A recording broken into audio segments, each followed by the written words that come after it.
Well, there you have it, folks. The jury recommended the death penalty. As you heard, they found in favor a lot of aggravating factors, including that he had been previously convicted of a felony. He committed first-degree murder during a burglary. The attack was especially heinous, atrocious, and cruel. The attack was cold, calculated, premeditated, and committed without regard to its moral or legal consequences. The attack was committed while a domestic violence injunction was in place. That was a big one, the fact that he was ordered by the court earlier that morning to stay away from her. And not only did that, he killed her. This has been a really interesting case, and there's an update in it as well, and I'll tell you in a minute. But I want to get a reaction right now from our guest right now via Skype, Prosecutor Latonia Hines. Latonia, it's great to see you. To see you as well. So are you surprised by this verdict?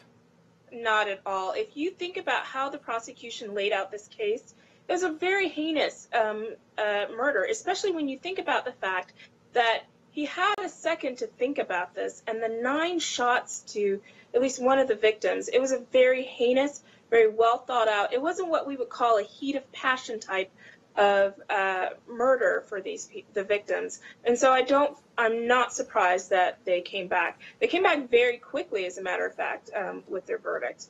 So that was a little bit surprising, but when you know about the facts, it is not a surprise. I think that the death penalty is not unreasonable in this case. Well, we can't forget, and then we have to tell our viewers, that doesn't necessarily mean he is going to be sentenced to the death penalty. The judge actually has to do that. There is a Spencer hearing set for October 2nd. Can you explain what that means for the defense and the likelihood that he will ultimately be sentenced to death? So in that case, then the defense can go and speak about some of the issues with regard to what went on with him and growing up, and it's almost kind of what you would call almost like a mitigation type of deal. And so ultimately, like you stated, it'll be up to the judge to decide, even though the jury has come back with this death penalty, whether or not he'll actually be sentenced. It is very rare that the judge is going to go against what the jury has already come back with. Yeah, we'll have to follow it again October 2nd for that, but if there's an update, we'll make sure to cover it here on Law and Crime. Now, before we talk about any of our other live trials that we're going to talk about, there is a lot of news right now trending, and we want to talk about it. Here's a special report. Take a look. Here are today's top crime stories trending on lawandcrime.com and across the country. A handyman in Arizona was arrested after he allegedly shot a homeowner who hired him to fix his air conditioning. 26-year-old Robert Moore of Arrowhead Air reportedly shot and killed 41-year-old Frank Pineda, who hired Moore to fix the air conditioning in his home. Authorities say an altercation ensued, resulting in Moore fatally shooting Pineda. Moore was charged with second-degree murder and is being held at Maricopa County Jail. The FBI has joined the investigation into missing University of Iowa student Molly Tibbetts. The 20-year-old student from Brooklyn, Iowa, went missing a week ago and was last seen going for a jog before her disappearance. Investigators are now focusing the search to places Tibbetts was known to frequent in hopes of turning up new leads. Larry Nassar, the disgraced former USA Gymnastics team doctor who sexually assaulted dozens of young girls, is requesting a resentencing hearing. His attorneys say they believe that Judge Rosemary Aquilina had already decided to impose the maximum sentence before the sentencing hearing even began. Also included in the court filing, Nassar's attorneys claim he was attacked in federal prison hours after being placed in general population. Nassar is currently serving a 60-year sentence in that federal prison, to be followed by up to 175 years in state prison for his child pornography and sexual assault convictions. Those were today's top crime stories. I'm Anthony Velez for Law and Crime. Great reporting as always, Anthony. Go to lawandcrime.com to learn a little bit more about the top trending stories of the day. But I want to talk about the Larry Nassar case. We covered it here in its entirety. We were one of the few places that did that. We covered every one of those survivor impact statements. So I want to talk a little bit more about it with Latonia. So does this guy have any validity in his argument that the judge here, Rosemary Aquilina, was biased? She already made up her mind before she even heard these survivor impact statements, that she was grandstanding to the camera. Does any of these arguments fly? No, not really, especially because when you do a plea, you are aware that the judge can go from any range. And he agreed to do that with regard to this plea. So I think there were some things, and some critics were against the judge when she said something about, I'm handling your death sentence, and they thought that that might have been a little bit over or grandstanding by the judge and her doing that, and maybe a little bit improper, but not enough for you to say that what her recommendation, based off of all of those victims who came and testified and gave their victim statement, that her recommendation for his sentencing was cruel or unusual or just unreasonable based off of the facts. He signed up for this when he agreed to that plea, that it could be any range, and unfortunately for him, it was the highest range. And Latonia, we only have about 20 seconds left. He was attacked. He said he was attacked right after this. Anything that could help his argument? I mean, it's not an uncommon thing to happen. If he's able to show that the prison guards allowed that to happen, that he is being set up for those things, yes, maybe you can have something for that. But I don't think so here. The fact that he was attacked, unless you can show that they are doing such a gross negligence in keeping him safe, that wouldn't happen. Yeah, hard to feel sympathy for this guy at all. And let's not forget, he's already in prison for 60 years on federal charges. Really doesn't make that much of a difference. We'll take a quick break. We'll be right back. Stay tuned. That is the grandmother of that 14-year-old girl who was found dead, killed by Anthony Kirkland. This is really a bizarre case. I want to talk a little bit more about it with prosecutor Latonia Hines. This is a weird case because this jury never heard the details of any of these murders before. So can you explain to our viewers how this is a little bit different than the standard sentencing hearing? Yes, because normally they have been a part of the whole trial. They know something about it. They know about what happened with the victims, what the facts of how we got here. And in this case, they don't. And it's kind of strange. Well, what are they going to use for their context to be able to make their decision? And that's what makes it very different. That's not what we have in a normal case. Do you think that the prosecutor's statements were prejudicial? Again, the statement that he made in the prior trial, which is the highest court in Ohio said this was prejudicial, this is why there's a new sentencing hearing, was that if you don't find the death penalty, these are freebies because he's already serving a life sentence. In your opinion, was that prejudicial? I think it skirted the line. It's very, very hard. The prosecution has a very high standard, and especially when you are doing closings, you've got to be very careful that you don't bring into it what the jury needs to know about, like what's going to ultimately happen to the person. You can say you should find this. You can give other inferences of like the summation of facts, but to say to them that this is going to be a freebie, it's improper. Well, I bet you he wishes he didn't make that comment because now he has to redo this whole thing and try to convince another jury to sentence this guy to death. We're going to take a quick break. When we come back, we're going to play the testimony of Howard Grant, who's from the Cincinnati Police Department, and he'll... Wow, you are listening to how investigators found the burned, decomposed body of a 14-year-old girl killed by serial killer Anthony Kirkland, who is getting another shot at a sentencing hearing. I want to bring back on prosecutor Latonia Hines.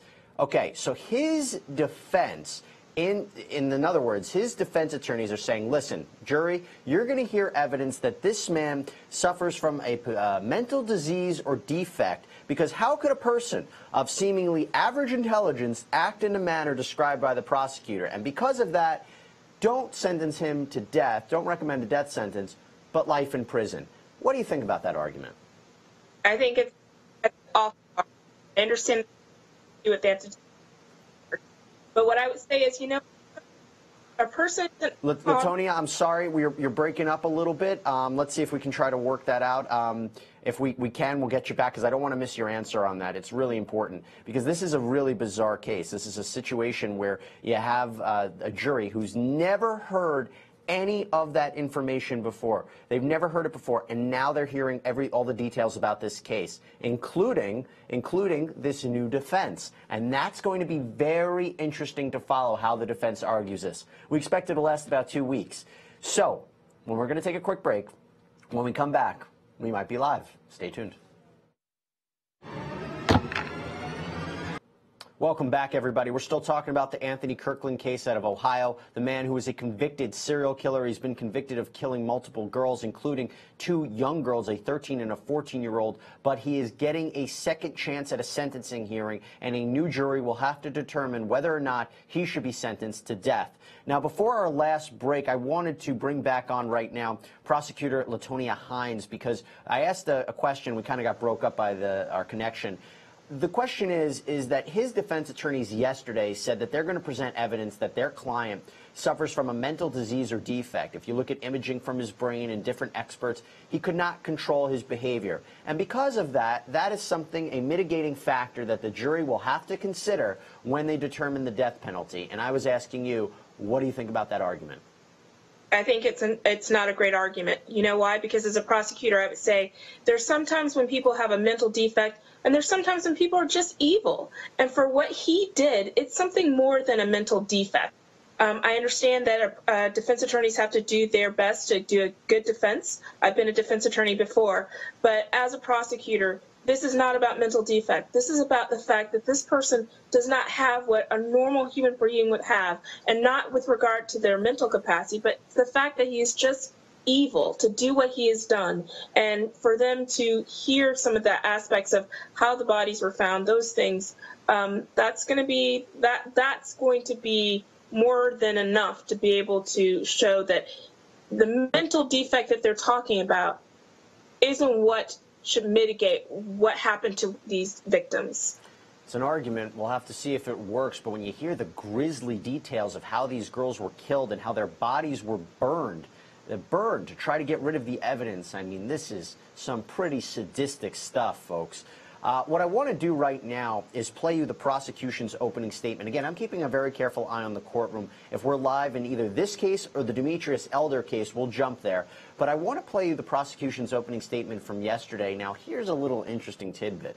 The prosecutor who's delivering this opening statement is the same prosecutor who delivered that inappropriate statement in his closing argument back in the 2010. So it's pretty interesting he's the one delivering this again, but this is his second chance to convince this jury that this man should be sentenced to death. Take a look. Wow, that was the skull of the 13-year-old girl that was found. You hear Prosecutor Joe Dieters really delivering that opening statement. I want to bring on Prosecutor Latonia Hines. Is it a bit awkward for him, Latonia? This is the guy who his statement that he made in that former trial is what inevitably the Ohio Supreme Court said inappropriate, got to get him a new sentencing hearing. Now he's having to deliver this again. You think this is a bit awkward for him? I think it may be awkward, but I tell you what, I bet he's gone over every aspect of anything that he's going to state in here. I bet he went over his opening over and over again and his closing. And he has a vested interest to make sure this is done right after what happened before. You think it's a sense of frustration, too, maybe? Yeah, I think it's a sense of frustration, especially because everybody knows that this person did these things. Yeah.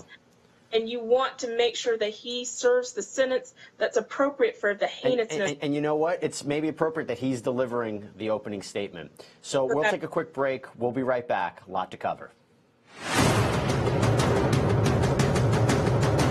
Okay, so as they switch witnesses right now, I want to bring back in Latonia Hines to talk about this tape depositions of family members. That's a common thing, or is that a unique thing in this kind of case because of how strange this is? Again, this jury never heard the details of this case before yesterday. They weren't the same jury that convicted him. Their only job is to sentence him. So having tape depositions like that, is that a common thing? No, it's really kind of unique. Actually, usually you want to have the actual victim's family, if they're testifying as witnesses, you want them actually there so that the jury can see their emotions and see their testimony in person. We have a different situation here. For whatever reason, we have him on deposition. And like you said, it's such a strange situation. This jury has not lived this case. Usually juries have lived a case, and when it's a murder trial, it could be many days, many weeks.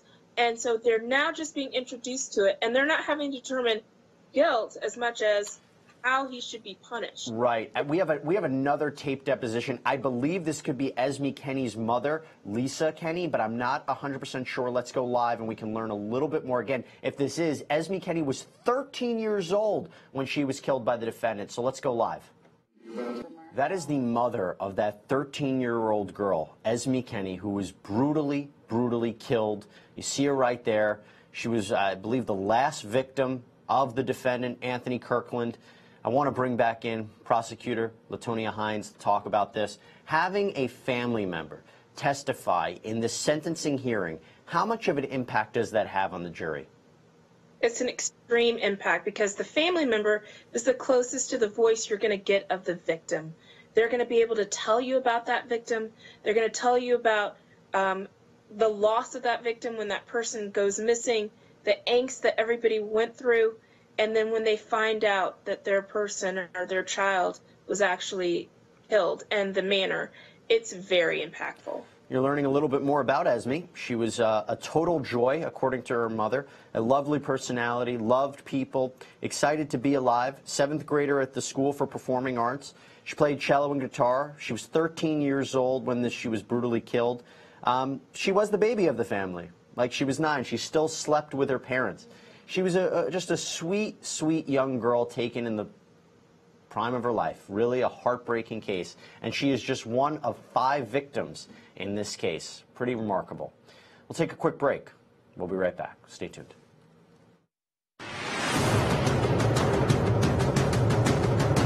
It really doesn't get any more real than this. You are listening to Lisa Kenny, the mother of 13-year-old Esme Kenny, explaining when her daughter went missing and was eventually found dead. I mean, this story is really, really tragic to listen to, and I want to bring back on Prosecutor Latonia Hines to talk a little bit more about it. In your experience, how often do you hear these situations where a family member, a mother, a father is talking about this panic state that they're in? I mean, it's awful. Anytime that you have a parent whose child is either gone missing or is a victim of some type of disappearance or possibly a crime, it's awful because they don't know what's happened to their child, and they know that it's something that's not normal. And so when you know it's not something that's normal for them to just be gone, all the greatest fears come into the world. And when they have to start being engaged with the police department, then those ideas of the fact that whatever happened to your child, it may not be a good ending. And that's what happened in this case. It's just been, when you hear all of these facts, and even though this jury didn't have the opportunity to watch a whole trial go through, hearing these facts and seeing these parents testify gives you that emotion to know that this person who's on with sentencing is the person who caused this angst. He's the person, the reason why these parents don't have their child. I know, and Esme was jogging alone when she was attacked, strangled, and her body was burned. Truly horrific. Latonia, thank you so much for joining us. We were so happy to have your insight this morning, and we can't wait to have you back. Now, we are going to take a break ourselves, and when we come back, we will go live into the Anthony Kirkland case and learn a little bit more about this situation. We'll be back.